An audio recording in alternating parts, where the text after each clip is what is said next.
What's going on, guys? How's it going?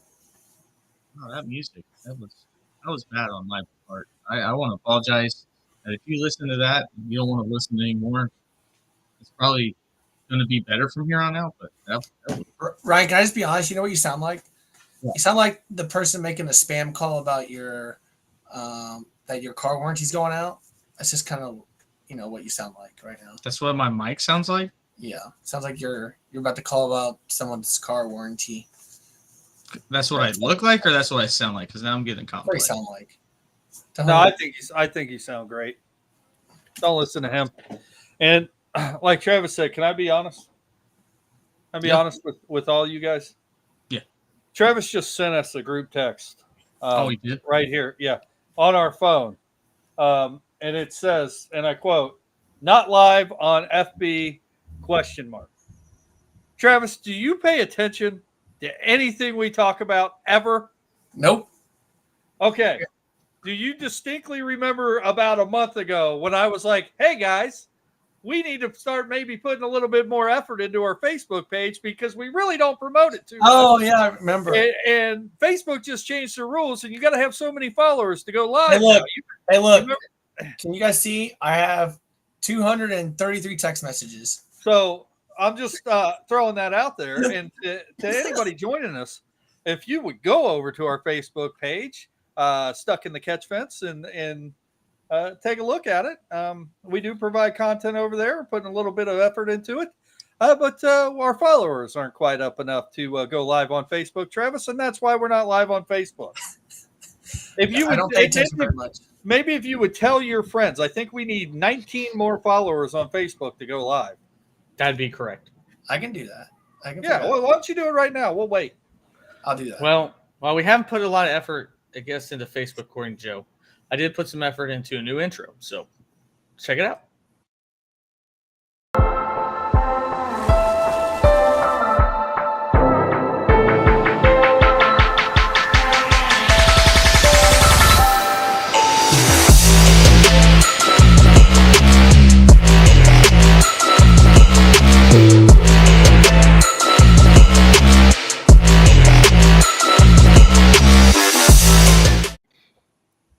Is that epic or what?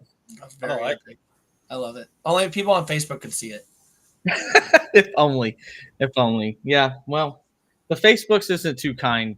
They more promote like this different stuff. So I'm okay with it. But we got a jam-packed show for you guys. We have Travis back. He's been on a hiatus. Joe has been on a beach that's not an ocean. And I think we're ready to roll after we had the Chicago street race. Didn't do a live show for that one because it was 10 o'clock at night. And I just felt like everybody had watched enough of that 6-hour, 7-hour race that started at 5 p.m. for some ungodly known reason. So, so we're going to be here. A lot of news this week, so I want to jump into it. Rodney Childers has decided where his next home will be. He'll be taking over at Spire for Corey LaJoie. So I wanted to get your guys' input. Travis, I know you were the one that sent it to us first. What is your overall thoughts of Rodney Childers, probably the biggest free agent that's not a driver, making his move to Spire? I just want to know what that blank check was. Like, what did he put on that blank check? I mean, that's where that had to think about him. He's at Stewart Haas right now, right? And they're going to what I forget what he's called, Haas Factory team.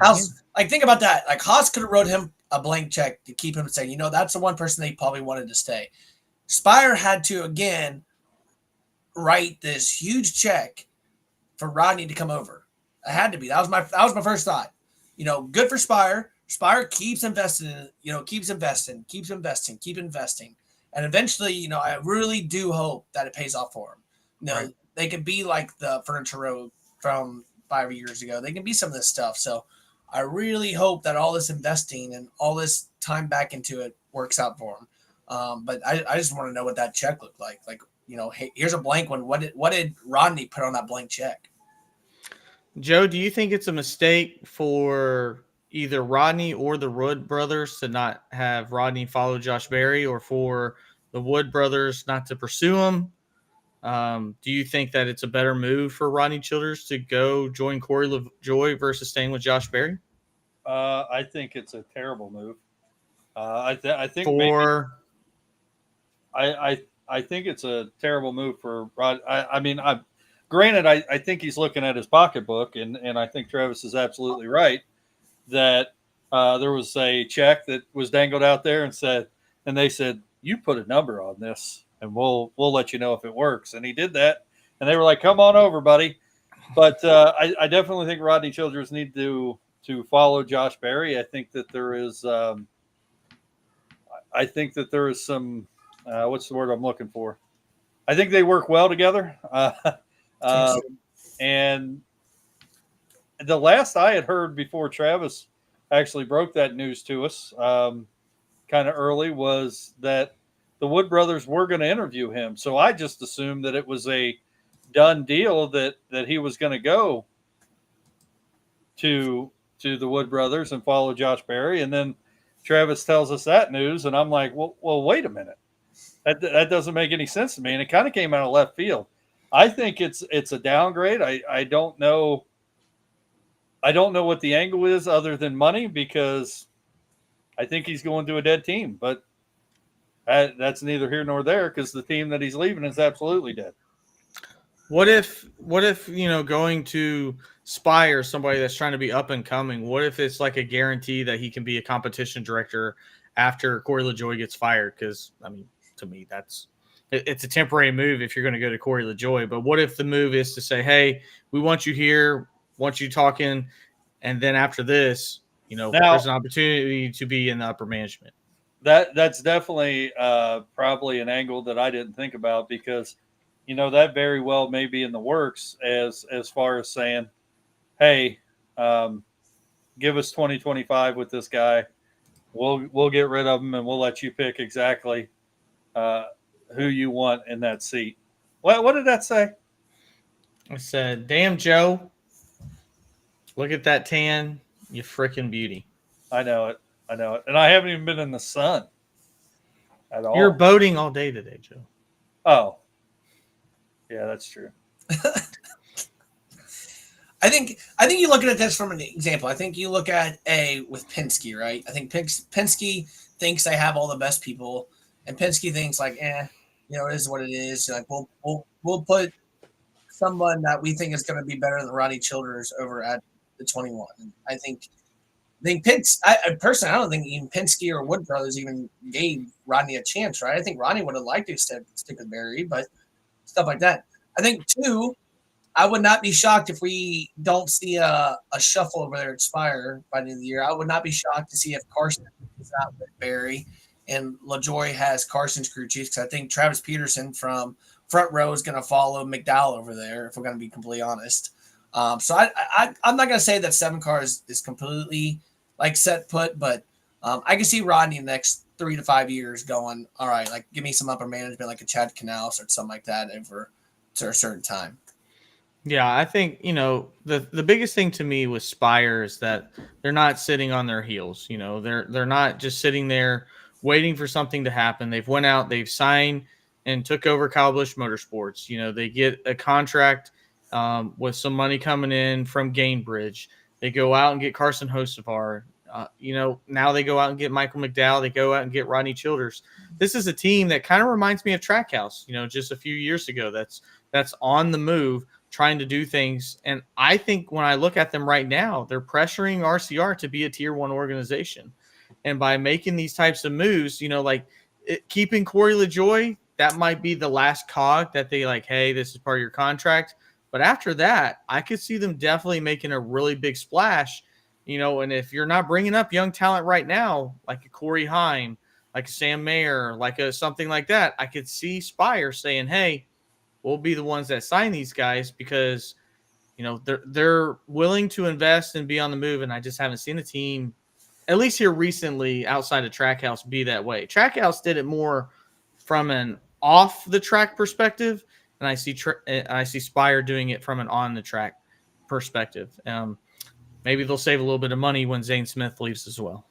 And I think you look at Trackhouse though with that, I think they got ahead of themselves, right? They got a little bit ahead of themselves. They signed like this Connor dude. They signed Zane. They signed SVG, and now we're like, oh crap, like now we're gonna just lend all these people out, right? And it's just, I don't know, there's not enough stuff. So I think Justin Marks has done a great job with Trackhouse and everything, but it's almost, I think he's like sitting there going, oh crap, like I think I just got ahead of myself a little bit by signing all these people. Yeah, I think that Mark's turned the culture around from what they wanted it to be from an off the track standpoint, and hopefully that would bring on the track success, which it has. I mean, Daniel Suarez and whenever being hired, Ross Chastain were not desirable hires. Ross Chastain flamed out in the 95 or 96, whatever that Toyota ride was. Ross Chastain was a career undercard guy, and now you're seeing the difference in Spire. They're going out and getting older talent and younger stars, and I think they're hoping that their on the track talent ends up being more successful. But moving on to the fired portion of the thumbnail, Hailie Deegan, after being replaced at the Chicago street race by Joey Logano, AM Racing said that they wanted to see if it was indeed their car that is the problem or the driver that is the problem. Joey Logano got a top 10 at the Chicago street race. It's not like he was anywhere competitive, but at the end of the day, did get a top 10. And after that, decided to move Hailie Deegan out of the race car, effective immediately for the rest of the season. So, Joe, I want to lead it off with you. What do you think is the future of Hailie Deegan? Do you think she has an opportunity to get another ride? Do you think that this was premature on the firing? What are your overall thoughts?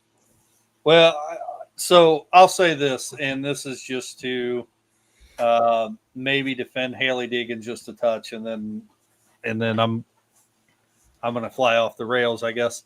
Is this a compliment sandwich? You get a nice bun of niceness, and then the whole meat just beat her to death. I'm going to go ahead and say, when you are going to see if it's your car or your driver, I don't think it's fair competition to put a NASCAR Cup champion, two-time NASCAR Cup champion in the seat and say, we're going to compare you to this guy. That's true. I mean, good point. Let's be honest. Joey Logano should be able to get a top 10 in an Xfinity race in a Flintstone car. He's a two-time Cup champion. He's still an adequate driver. And that's pretty much what he did. Joey Logano getting a top 10 in an 8th place finish, a top 10 in a car in the Xfinity series is like Hailie Deegan getting a 25th place finish, exactly where she finishes 25th, 30th every week. I will say this. I think Hailie Deegan has absolutely underperformed. I don't understand why she got an Xfinity ride anyway. I don't think that right. I don't think that she was ready for an Xfinity ride. I don't think that she was ready for a NASCAR truck ride. I think that if she wants to compete in a stock car, she needs to go to the ARCA series. And if she wants to be competitive, she needs to stay on dirt where she belongs, because that's what she knows how to race. I don't think Hailie Deegan is ever competitive in any form of stock car racing, unless it's on dirt and a pure stock somewhere. I just don't see it. I don't think that she has the talent to race at that level. I just don't. So at 23 years old, you think moving forward, any team that signs her, it would not be because they want to be competitive on track? If they want to be competitive on the track, I don't think they sign her. I think that, in my opinion, I don't think that she's on the talent level of Jennifer Jo Cobb. I don't think she's anywhere near the talent level of Danica Patrick. So I think that if we want to be completely honest and open and not have to worry about woke society, I think we know why she got a shot at a ride. I think we know why she got a shot at an Xfinity ride. She's a good-looking young girl that can drive a little bit, and she got promoted way too fast. And I think the problem is with that. I mean, you see it in other sports when you take a young, arrogant asshole kid of a quarterback in football, and you throw him out there to be the starter, and he's like sleeping with his mom's best friends and stuff. People grow to hate him, and they flame out. Unnecessary shot at Zach Wilson. That's fine. Got that.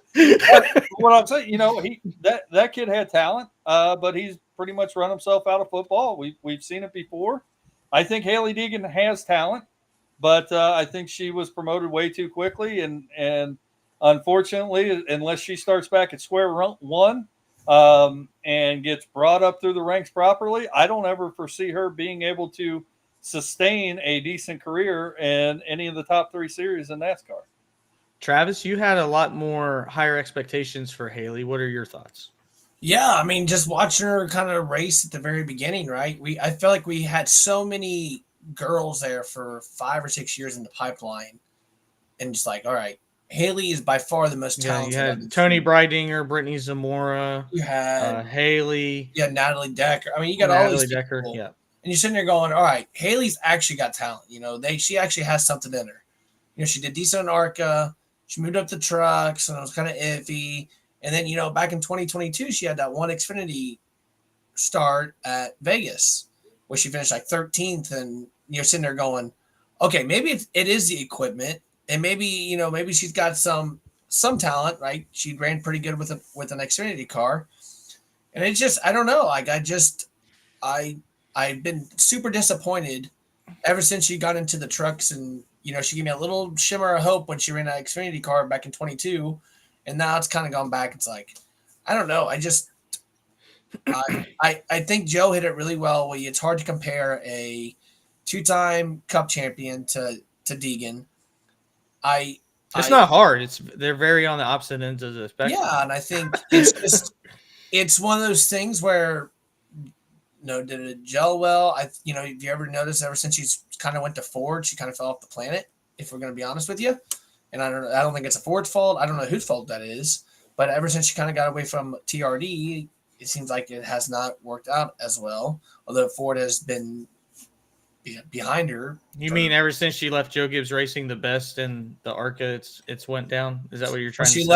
She left Venturini, and then, it kind of went away. She drove that 9T car. She then joined ThorSport, which won the Truck Series Championship last year. I know. So I know. That's what I'm saying. I'm just saying. I just think that we look at, and maybe it's just me, but so badly, I think for the sport to take it to the next level, you got to have a woman be somewhat competitive. Right? I think you got to have someone in here. It's never happened in the history of NASCAR. So and I know, and you got to look back. You said it has to. So if it's never happened in its history, then why does it have to? I just think it's something there's always chapters, right? In every storyline, right? And I think NASCAR taking the next step of engagement. What is that? Think about, Janet Guthrie, right? When she made the 500, like, I kind of broke a lot of news, like first woman to do this and first woman to finish top 10, a lot of this stuff. And I think it brought a new perspective. And, when they had the documentary about her, I watched it because I sat there and was like, that's interesting. Like, that's something I'm like, it's an underdog story. And I think in my heart, I'm a big underdog guy, and having a woman win or having compete well, or, up there racing against men, it's just an underdog, and it just has something. I feel like there'd be a lot of people rooting for it. I mean, I look at it from this standpoint. Whenever you see what she's had equipment wise, at the K&N West Series, she showed some talent. She won. Essentially, if you can put enough money when it comes to that in ARCA, you have a chance to win. She was in good rides in ARCA. She did not win in ARCA. She was in good money in K&N, and she ended up winning that. But then you move on to the Truck Series, where you're talking about somebody that in the standings finished in the 20s. Yep. The Truck Series requires some money too. And I look at it like, she ran for ThorSport, and ThorSport ended up winning a championship. Actually, Ben Rhodes has won 2, Truck Series championships with that ride. You move on to AM Racing after finishing in the 20s, and it's like, how do you get promotion outside of having, financial input?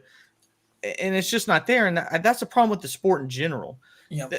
Haley Deegan, it's kind of twofold. Haley Deegan doesn't deserve a ride, but based upon the way that the series is met, it's not based upon talent anymore.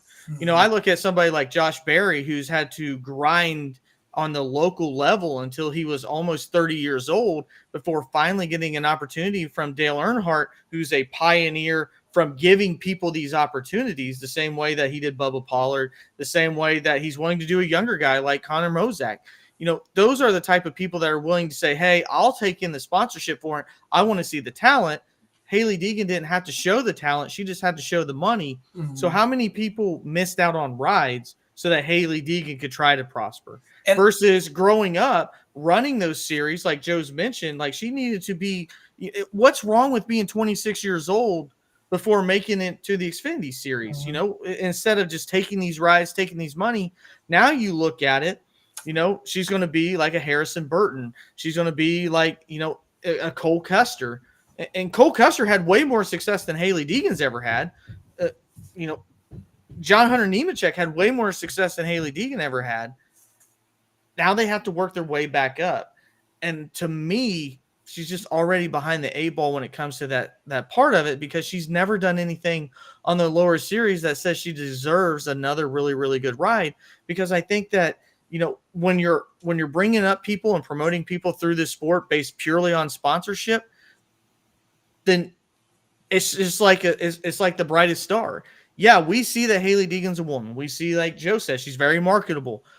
But once that star burns out, it's done. And to me, Hailie Deegan has nothing to hang her hat on because she doesn't have a resume. And she most certainly, like you would say too, Joe, she don't have a last name in this sport. She's got a Deegan last name, but it's not in this sport. I just don't see where the system has failed her in promoting her when she didn't need to, and Hailie Deegan has failed herself by not doing the things appropriately to move up the ranks to get into the ride in the Xfinity series. She doesn't deserve it, and now she's paying the price for it. Well, so I'm going to say this. I think, you know, I'm and I don't mean this to sound too harsh, but when you talk about drivers that have gotten rides simply because they're marketable or because who they are, and I don't, not to beat around the bush, like I said, we know why she's in that ride.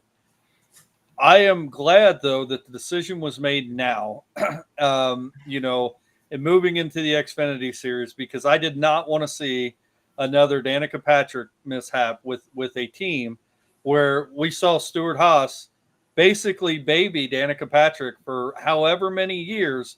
And we all heard the radio traffic. We all heard her teammates talking about, she just put it in the wall again. I don't know how she wrecked it. You know, I mean, we all heard the chatter that had come over the radio that leaked out, that everybody at SHR knew how terrible she was in a stock car, but they kept putting her out there week to week, you know, from week to week, because who she was and the reason why she had a ride in the Cup Series. And I'm glad that Hailie Deegan is not going to be another storyline like Danica Patrick, where we have to watch basically this person finish 30th every week, put her car in the wall, or wreck somebody else out simply because they shouldn't be in the position that they're in, and they're only there because they were a marketable female. I think every sport, and not trying to get political, but I think we need to quit pushing this idea that, like you said, Travis, I think that may be a younger generation thing, that we got to have a female in the sport. You know, if a female comes along, if a female comes along and she deserves to be in a NASCAR Cup ride because she is simply better than everybody else, then she should be there. Mm-hmm. But I don't think that anybody, whether it's for a racial reason, whether it's because you're a female, or any other reason, that we say we have to put this person in a Cup car because of who they are. And I think that our society in general needs to get away from that. And it's not really good for the promotion of the sport, because after so many weeks, or after watching her for 2 years, everybody knew she shouldn't be there.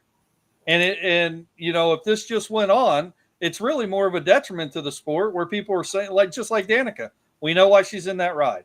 Mm-hmm. She has no business. Challenges the legitimacy of the sport. She's got no business being out there, but she's out there week to week. And thank God that finally went away. And Hailie was going to be another instance like that. And I am in no way putting down females at all. I think if there is a female driver that is good enough and is better and can compete at any level, any of the top 3 levels in NASCAR, then by God, they should be there. I'm not saying that at all, but it should be purely based on your talent and your ability to win races. And if you don't have that, then you don't deserve to be there, male or female, black or white. You just don't deserve to be there. Or Mexican, if you're Mexican. Worse. Daniel Suarez has won races. He deserves to be there. That's true. That's true. Yeah, and we don't have this conversation in any other sport. We don't have the last name talk in any other sport. Arch Manning's been sitting by Bronny James. Let's be honest. We can talk about that one. Okay. A second round pick, number 55. Yeah, that has not played a single. If his name was Gonzo, he would not have been drafted. Averaging 4.3 points a game in his collegiate career. Okay. Again, Bronny hasn't played a professional game yet, but that is a good example, at least on draft capital.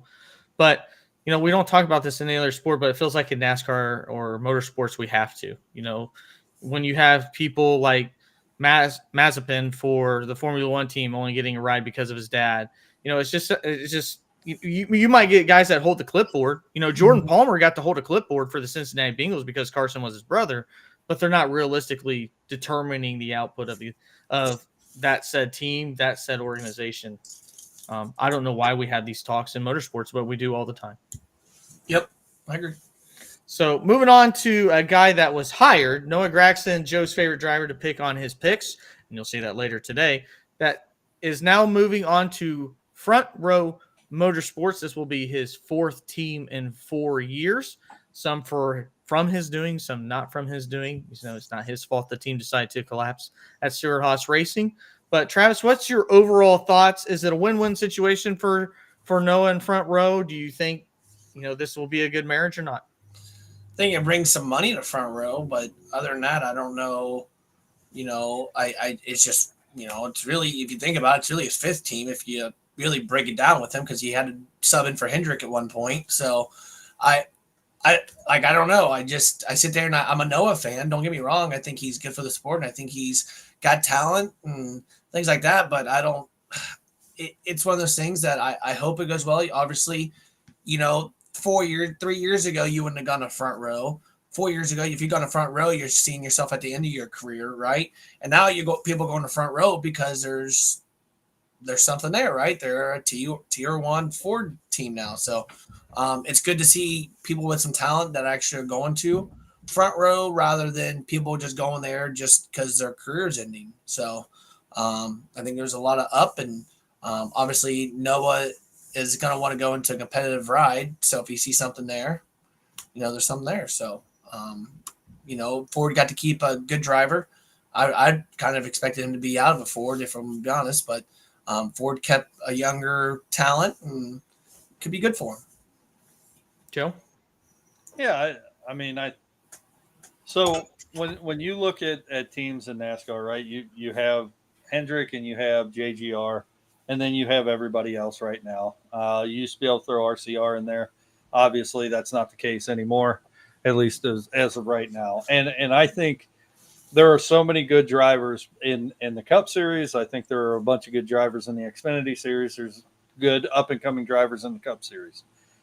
And I would say if you're above average professional stock car driver and you happen to make it to the Cup Series, what I believe is a lot of drivers get lost in the shuffle, going to mid-tier teams or average teams that maybe are going to be able to compete any given Sunday, but typically are not going to compete from week to week. And I think you have your above average drivers that end up on decent teams that have a shot to win more often than not. I think we saw that this weekend with Alex Bowman. I group Alex Bowman in that above average driver category. Obviously he's a good driver, but at the end of the day, he's not a Kyle Busch. He's not a Kyle Larson. He's not a Denny Hamlin, in my opinion. He's not one of the best in the sport, and I think unless you're lucky enough to come in and come to the Cup Series at the right time, and happen to get on one of those teams as the fourth driver or the third driver, you're going to get lost in the shuffle, and you may have a decent career, and you may compete. You may be in the top 15 every week, but you're probably never going to win a championship with those teams. And I think that move is exactly what's going to happen to Noah with this move. I don't think he competes for a championship. We may see him win a race or two over the next couple of years, but until he can move on out of that into a top tier team, that's basically what you are. You're a mid marker in the race, hoping to get a top 10 every week. Joe, without looking, who do you think's higher in the driver standings right now? Michael McDowell or Noah Gragson? Noah Gragson is 21st. I don't know what McDowell is. Travis? I think McDowell's like 24th, isn't he? Noah Gragson is 16 points lower. They're right next to each other, 22 and 21. So essentially, and Noah Gragson had a 25-point penalty. That wasn't his fault. The roof rails he got. So technically he would be better than Michael McDowell right now. The way that I look at that, to me is Noah Gragson has an opportunity to change from one team that is disbanding, moving to Front Row Motorsports, who's looking to increase what they're already doing. Like you said, they're moving into a tier 1 organization. He's leaving an organization that's falling apart. Legacy Motor Club was falling apart. It's been a shit show since Jimmy Johnson walked in the door and Richard Petty got kicked out. So now I feel like Noah Gragson's moving to a spot where he can actually have a little bit of stability. He can actually be able to know that he's going to be here for a while, that he's wanted, and that's from an organization that has leadership that's been there for a long time. It's not like Bob Jenkins and Mr. Freeze have, just walked in the door. It seems like every time he's walked in a situation outside of junior motorsports, it's like, oh, hey, go fill in for Hendrick, like you said. Oh, hey, we're going to get you to Legacy Motor Club, but actually Toyota's going to move in and they're going to want you out. So let's dig up some tweets from 6 years ago. And by the way, we still ain't worth a shit. Hey, let's move you into to Stewart Haas Racing. After you get here, the first thing they do is say, hey, we're here to stay. And then 4 months later said, hey, actually, we just kidding. We're actually leaving too. So I feel like for Noah Gragson being 26, this is an opportunity for him to really start to go into his prime and finally be in a situation to where, hey, we're invested into you. We got Todd Gillen, we got you, and then we got somebody else coming in. But, I mean, from your age, you're going to be one of the elder statesmen. Todd Gillen, he's had his struggles early in his racing career, and he's starting to turn himself around. Over the last 10 races, Todd Gillen has the 8th most points earned in the last 10 races. So those are signs of progress. Noah Gragson at Chicago, it was laughable last year. I mean, I'm sure Wendy's thought about not sponsoring the race anymore until they found Shane Van Gisbergen and wanted to be some saucy nugs on there. And unfortunately, Wendy still got screwed because he got wrecked by Chase Briscoe. But you see that progress. What's the one thing you heard about Noah Gragson when he was younger? Dude's a hothead. He's wild. He's crazy. He does some really, really weird stuff. I haven't heard shit about that this year. Noah Gragson's put in yeoman's work. He's worked to get better. I feel like this is a situation to where both Front Row can invest in somebody to grow into their tier 1 organization. Thought they did the same thing by keeping Todd Gillen, which I thought was a great move. I just feel like Front Row's got some really good positive momentum right now. And I think the biggest thing is, like you said, Ford kept a decent young driver. That's been really, really hard to do here recently, is Ford keeping a decent young driver. I think by doing that with Gragson, it'll be interesting to see if Bass Pro stays with him or Winchester, some of the other sponsors that he has. But I feel like, this is a really good marriage for Noah Gragson. And all you have to do, Joe, is make it to the Final Four. That's all you got to do to win a championship nowadays. So if you win one race and you don't wreck a lot in the playoffs, there's a chance you make it to the Final Four. Chase Briscoe made it to the Final Four 2 years ago.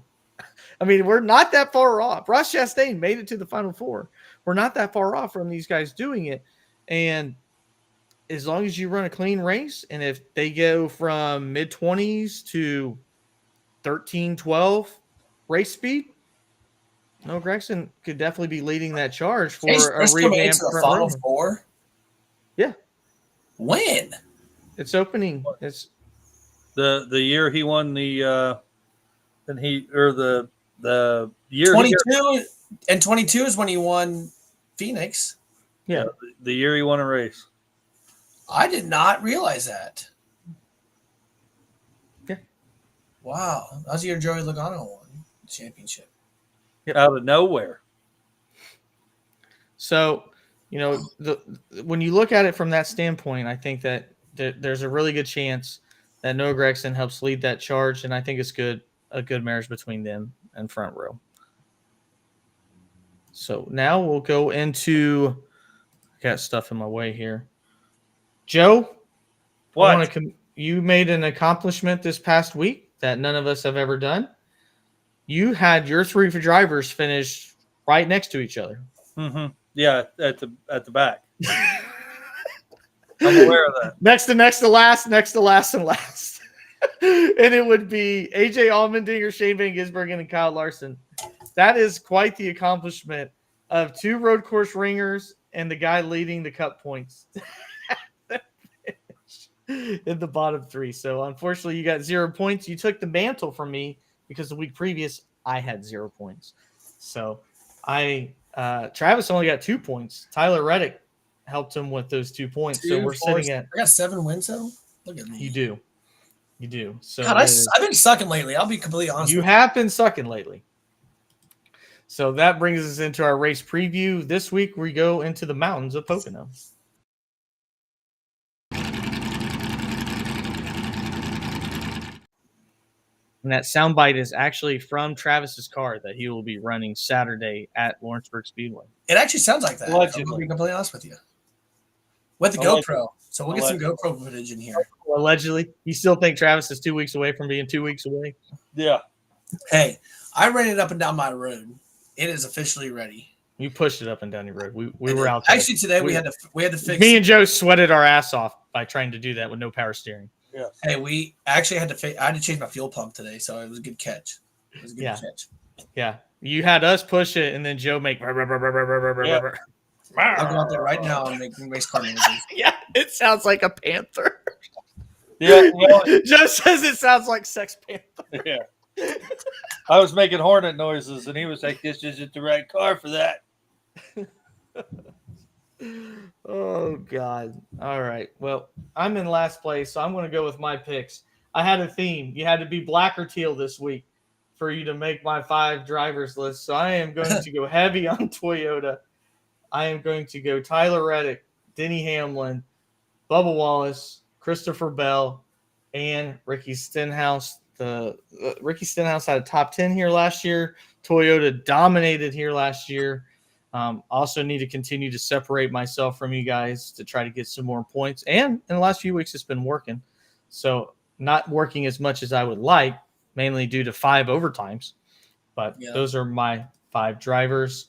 Pocono's been traditionally dominated by Toyota cars, even if they have to cheat with masking tape.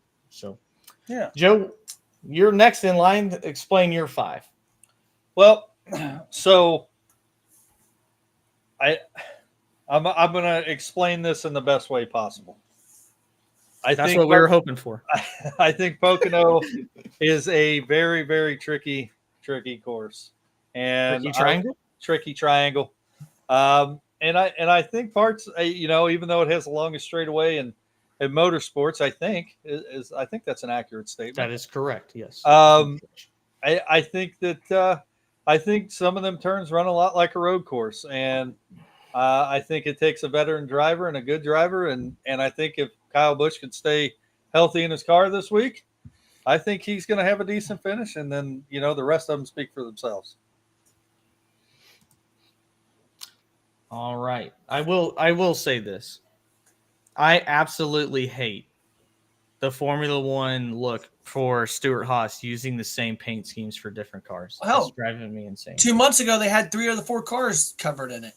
I was there. It was at Gateway. Yeah. So, Travis, you're leading the points. Let's hear about your drivers. I think Hamlin was an obvious choice for all of us. Dude has 7 Pocono wins. I think that one's pretty obvious. You know, you got to go with Larson, who, you know, arguably should have probably won last year, but didn't. Brad Case. Why didn't he win last year? I think obviously Hamlin bullies him a little bit. Then you look at Brad Case due for a decent run. It's because he lets him. I know, because he lets him every week. Shut the F up. Shut the F up. Brad K's due for a good run, so I kind of threw him in there. I want to be a little different. Obviously, I think that's where I've been getting myself in trouble a little bit, is I'm trying to be a little different than everybody else, and my little different is not been very different and very good. So last week of being a little different, and then we might be going back to some favorites. Josh Berry, who's had kind of a struggle a little bit last week. Just a little bit of a struggle last week. He's due for a decent run this week. And then Gibbs, that was his first ever Cup start. So I think Gibbs is due for a little mojo right there. Think about this. Pocono is notorious for some breakout wins or some weird things, right? Busher. Think about Chris Busher.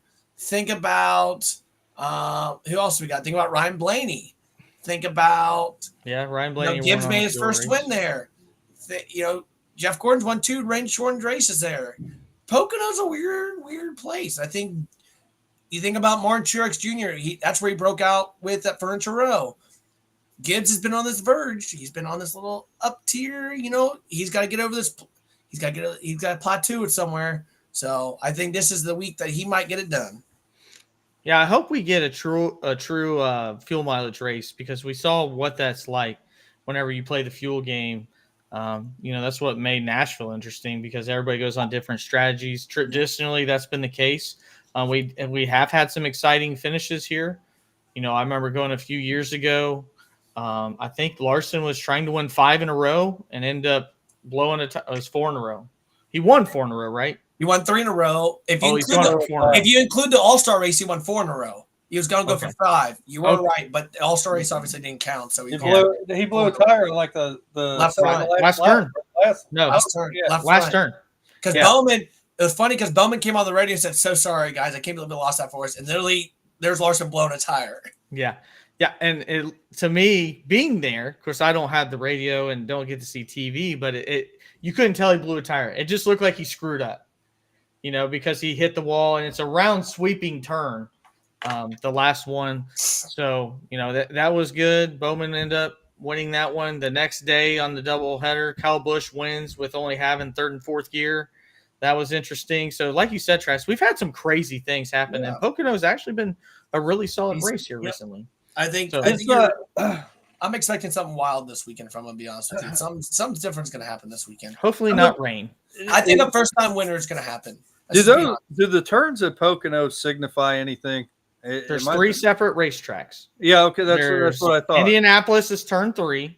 Okay. The Milwaukee Mile is turn 2, the tunnel turn, and I cannot remember turn 1. But they're all modeled after 3 different. Isn't it like Texas or something, like an old Texas? No, I'll look it up real quick. Yeah, and so I know, you know, and because it's the only thing I have to compare it to. When, you know, I talk about iRacing, I know it's an incredibly hard track to drive. It is on iRacing. So I don't know how comparable that is in real life, but it's definitely, you know, in turn 1 or turn 3 and turn 2. I mean, I'm sure you don't get lost in real life, but I mean, you can get lost on that track and forget which turn you're coming into as well. And you're like, oh shit, there's no banking here. A little too hot. Mm-hmm. Okay, so I had them mixed up. Turn 1 is after Trenton Raceway. Turn 2 is after Indianapolis, and turn 3 is for the Milwaukee Mile. Okay.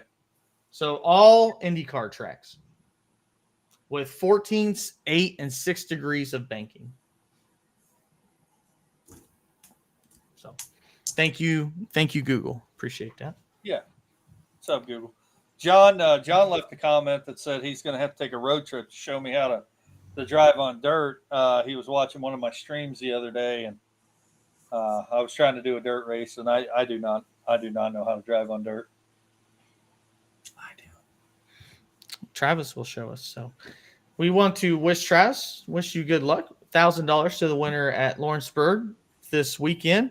So way to get your feet wet jumping into I'm sure there'll only be 4 or 5 cars there. For I don't know what I'm gonna do. So I'm gonna be I'm gonna be a little rusty. So I'm gonna have to in hot laps figure it out really quickly. Whenever you get your 2 hot laps track, just stay out there. What are they gonna do? If I drive up there, Travis, and you end up in the B main, I'm out. If I end up in a B main, I'm just gonna probably load it up. But I'm not gonna be no B main. Come on. I'm not no B main champ. If I'm in the B main, I'm more money for me. I'll start in the back of the feature, and there's a hard charger award. Well, they're having $1 beers, so I may find myself in pit trying to find a car to drive. Ryan's mom may have to come pick us up. Yeah. You guys have to come to we'll get stuck in the catch fence if we somehow figure out a win.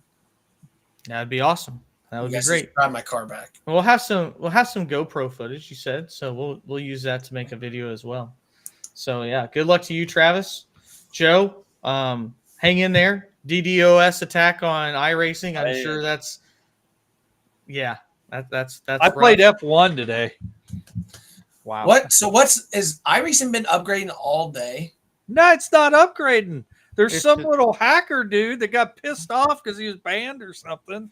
Just DDoSing it. He probably got a strongly worded email to show. Wait, so it's a hack. So someone hacked iRacing. Somebody's sending information into it nonstop. Yeah, it's overwhelming their servers. So that's and it's happened to me. If you've been on iRacing the last week and a half and you've gotten into a race and you've just been randomly kicked, it's happened to me like 3 or 4 times. It happened to me in a ranked race, and I still got penalized for it. So they've not found the person yet. Evidently not. Well, they're trying to stop the attack first so their servers can chill out. Did you say they're not finding who's doing this, Travis? I think the NSA and the FBI have a lot better things to do than worry about iRacing DDoS attacks. I'm sure if Redneck Jesus jumps on the phone right now and Dale Earnhardt Jr., they'll get off their shit. It's not like they're out there looking for Epstein's clients. I mean, we did see about 34 FBI agents show up at a NASCAR track a couple years ago. Maybe. That's true. That's a good point. Yeah, just tell them they found a garage rope in one of the. Yeah, to tell us about a rope that's been the same way for the last 12 years. DDoS. I've never heard of such thing. I'm looking up. That's because you kids aren't taught how to use computers anymore, Travis. I told you what it was, Joe. I'm not a kid though. I'm talking to Travis. I'm fat and old. I did 2 softball games this week. I thought I was going to die. 3 softball games this week, actually. You played or watched? I played. Oh. And I got some elbow tendonitis. I think I got a bursa maybe that's inflamed, but yeah, it's bad. I think I'm going to go send in my race car tonight and go make some noises. How about that? You should film yourself doing it. I'll go do that. I'll go turn my GoPro out there and turn the light on, and I'm going to do it. You should go, wah, wah, wah. Hey, you know what you should practice? What? Spinning out. No, I've never spun out these cars. Because you got to get that down for the GoPro when it happens. Hey, I'm gonna do a burnout on the dirt. Yeah, I don't think you're burning anything besides fuel. All right, can we get Travis's car sounds like a horse. I want your expert analysis, betting line analysis, Ryan Peters, on the odds of Travis actually showing up to this race on Saturday. Ooh, showing up. It's minus 10 million. I'm gonna say plus 100. Plus 100. Plus 100. So Yeah. you're right there on that line. You could double. Hey, double up. That'd be a good day. Hey, let's make some odds. Let's make this odds for this weekend. All right. What's chances of a top 5? What's the odds of a top 5? Plus 2,700. Plus 2,700. Oh, I'm hammering that. I don't know how many people are in it. That's the thing. Yeah, 20. There'll probably be 20 cars. We're going to watch cars? the main. 20 cars. That's top 5. That's a lot. How many make it into the feature? He'll probably like 24. Half. There won't be a B main then. Yeah, I would probably say not. Oh God, that'll be a shit show, Joe. That'll Yeah. be a shit show, Joe. 20 pure stocks on the track. We'll miss Pocono. That's good. Yeah, that's gonna be like. No, we're not talking about UMP mods now. We're talking about pure stocks. They break down. True. They Yeah. break down and get off the track. Mods. Joe, stay you out. didn't come with us to Deegan. That's gonna be a smash Dude, to we pass saw race. we saw 4 green lap races. They had 20 something modifieds awful. on the track. It literally, there was maybe like 10 feet between first and last place, and we got to see people were booing, and they finally said, "This is your last chance," and wrecked, and they're like, "All right, get off the track. It's over." So one year, and I forget what I was up there for. I think it might have been the USAC Nationals one year up at Lawrenceburg. I went, and of course they had the Hornets come out, and they come out to run the feature, and it was like 7 cautions in a row, and they finally just kicked them off the track. Hornets They were like, don't- "You guys gotta go." Hornets don't put on a terrible show. They don't. It's not terrible. That's not terrible. They don't, but it was. They don't if there's like 9 cars or 8 cars out there. When you put 15 of those cars out there, they just wreck into each other. All right, here's my odd line to finish the race. To finish the race. Finish the race. That's like sad. to finish the race. I'm gonna say it's minus 125. That's not a lot of confidence, Joe. So that's iffy. I wonder Top 5. You got to bet $100 to win $25. No, you got bet 125 to win 100. Or bet 125 to win 100, just for him to put it in To the finish all lowest 20 gear. laps. To finish all 20 laps. Top 5 plus 550. Top 3 plus 700, and for the win was going to keep it at plus 1100. Joe, plus Saturday, 1100 for the win. Joe, Saturday, Plus 1500. Plus 1500. We'll do plus Joe, 1500. Saturday. You and I go to Lawrenceburg. We'll just show up with about 6 different fuel pumps, and I feel like we'll make a killing. Yeah. Let's go with fuel pump. And you know what else we should do? We should do a. I don't know, Coot, when the DDoS is going to be over, but iRacing's still down. I think what we should do is we should show up and do a Stuck in the Catch Fence radio broadcast live on our YouTube channel of the pure stock races at Lawrenceburg Speedway. And I'm sure we won't get kicked out for that. Oh, if we do it on the backstretch, they'll never find us. No, you're allowed to do it there because people record all the time. Yeah. You're allowed to do it at Lawrenceburg. You're allowed to do that. You're allowed to copy money and put it. You're allowed to do that. You're allowed to videotape the races. But you think Travis is going to be on Flow Vision this weekend? That we're going to get copyright struck? Yeah, that's true. We should do a radio broadcast of the pure stock. Well, Joe, if we knew the son of a bitch was actually going to show up, we would plan these things. I'm showing up. I will be there. I need you to. I was going to race 2 weeks ago, and it got rained out. I could drove the Florence. Could drove the Florence. All I'm saying is, if I give up valuable boating time on this perfect weekend to come to Lawrenceburg Speedway and you're not there, I'm sending you a strongly worded email. Hey, I'll give you guys both $250 a piece if I don't show up. Yeah, $2.50 a piece. Slit his tires. Won't even pay for a tenth of my freaking ticket. Yeah. All right. Well, you guys can make your bets in the comments below. Will Travis actually show up?